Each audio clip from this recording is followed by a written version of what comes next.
Okay, in this video I want to get the price of something, so I don't want to get into the finance too much again, but I'm just going to have year 0, year 1, I want to go out to 10 years. So a fast way to do that, again with the autofill, don't have to go down, we can go across, and then we go to year 10. I'm going to say in every year, starting next year, I'm going to get a payment of $1,000. I don't want to write 1,000 right here. I could do the 1,000. I could just go across with the autofill. It'd be 1,000 every time. But what would be better is if I could have some place right here to put in the 1,000. So I want to put that maybe in a blue color and bold, so people know I changed this number. Same thing, I want to make this bold. By the way, I can Control B to bold something. I don't want to overwhelm me with those shortcut keys, but that's a good one to have maybe. And then you reference here, just reference the payment amount they're going to change at this point. And here you would reference this and copy across. And now whatever payment I put in, $2,000, wherever those will change. But then I have the present value of each one of them, and again, just a formula to copy over if you're not familiar with present value, equal this divided by 1 plus the interest rate. And I want the interest rate to stay the same because it doesn't change, but the cash flows in the years will change. So press F4, close parentheses, the little caret above the 6 will raise to a power and 1. See, the beauty of what I've done here, there is no actual number except the number 1 in this formula. That 1 never changes because the present value is always a cash flow divided by 1 plus R to some power. So now I can change this back to 1,000 if I want to. At this point I can just drag this over. I can't double click because this makes me go down. See, if I double click, it tries to go down, and I don't want that to happen. So I just have to drag across. Did I do that correctly? Pick one of those. Yes, there we have the present value of that 1,000 in year 8. This is called an annuity. You'll learn that term later on if you don't already know it. And the price of the annuity is the sum of the present value. So if I want to sum something, I have two ways to do it. Type equal, sum, tab, something like that. But if I want a shortcut, and this is probably the handiest shortcut you have in any time you're doing any calculations in Excel, press Alt equal. Alt equal says, I know you want to sum something, and I'm going to guess what you want to sum. They guessed wrong. No big deal. Just take the arrow keys, move to where you want it, period to lock it down, Control across. I want to do that again. Make sure you get this. I need to sum something up. Don't type equal sum, just Alt equal, same time. It missed what I wanted. Take the arrow key, go to that first one, press the period. You can scroll across, or faster, press Control and arrow key across, enter. There's the sum of all that. And then you might want to say, well, that's going to be my result.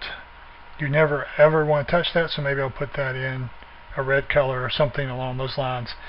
And that's it. This is going to make calculations very easy. You tell me, the exact payment, $1,500. You tell me the interest rate, and now if you're showing, and that's going to be, you have to adjust the column width. Now, if you want to show somebody the cash flows, and this is a very standard way to show things, the cash flows and the present value of those, there you go. I want to show you one other thing in this. It's really neat. It's called a data table.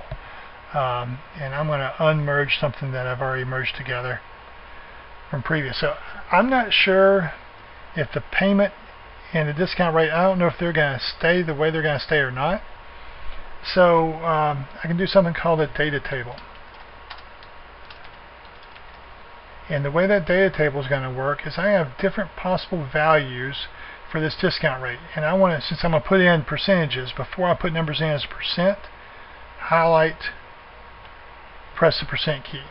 The reason for that, if I type in 2, it comes in percentage. But if I type in 2 right here, then change it to percent, that makes it look like 200, then I have to rechange that to 2. You don't want to go that much trouble. I know this range is going to be percents. Just let me highlight first, hit that percentage thing. So maybe it's 2% or 4 or 6 or 8 or 10. I'm not really sure which one. I want to get rid of that bolding. Control B gets rid of the bold. I'm not sure what the cash flows are going to be. Maybe they're going to be 500, maybe 1,000, maybe 1,500. I want those to look good. I want the format to look like this. I don't want those zeros in there. Maybe I do. And I'm going to call this, actually let me cut this. Control X, I'm going to put this right here. And this is going to be my discount rates. Now I like to merge and center things. Some people will tell you never merge and center. But I like for this to merge and center. Bold, italics, and now I can see that this is a discount rate. And these are going to be my cash flows. I can merge and center this. I can bold, I can italics, and then I can type right here discount. Or not, these are cash flows, not discount rates. Cash flows. But I don't like the way that looks right there. So I can come over here. I can angle that up to make it vertical. I don't really like the way that looks. I can rotate that text up, and that's not really going to be big enough. You know what I can do? I didn't want to do that. I can make these cells, the rows longer. But I may just want to add